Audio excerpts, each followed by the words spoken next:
Project Bark. Be aware, responsible, and kind.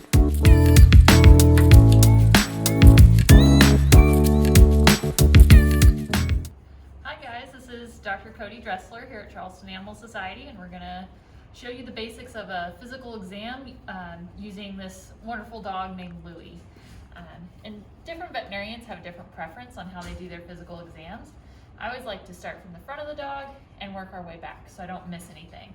So we'll start with just looking into his eyes. Don't look at me.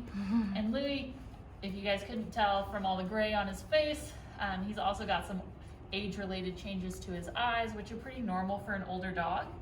We'll lift his lips and make sure we get a good view of all of his teeth in there. His teeth actually look wonderful, just a tiny bit of tartar on some of the teeth. It's always a good idea that your moms or dads make it a habit of brushing your animal's teeth, but there's quite a few people that aren't able to do that. So always talk to your veterinarian before you try anything like that. Then we'll move to his ears, make sure there's no dirt, excess debris in there. They look good.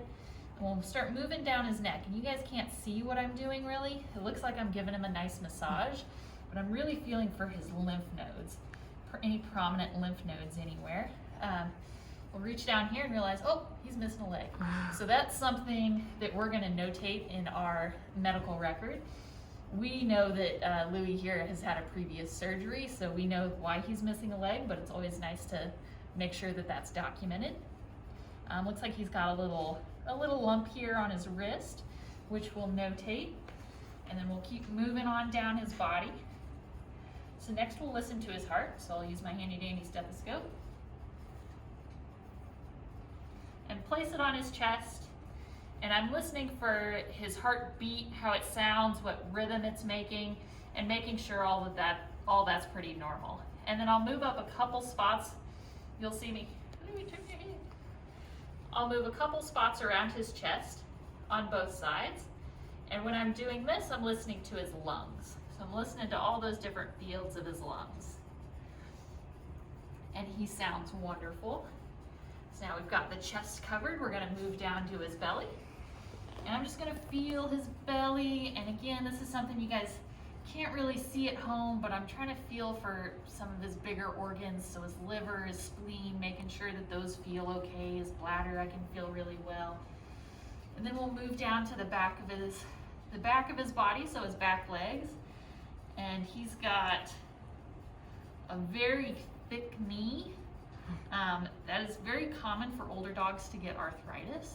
So if you notice your older dog at home being reluctant to jump up on things he used to or get on the bed like he used to, he might be suffering from some arthritis, and that's something you should bring to the attention of your primary care veterinarian. There's some things that we can do to help them be more comfortable.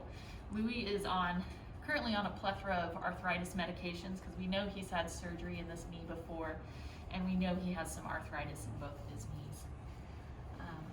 Other than that, the rest of his little feet look good, his tail looks good.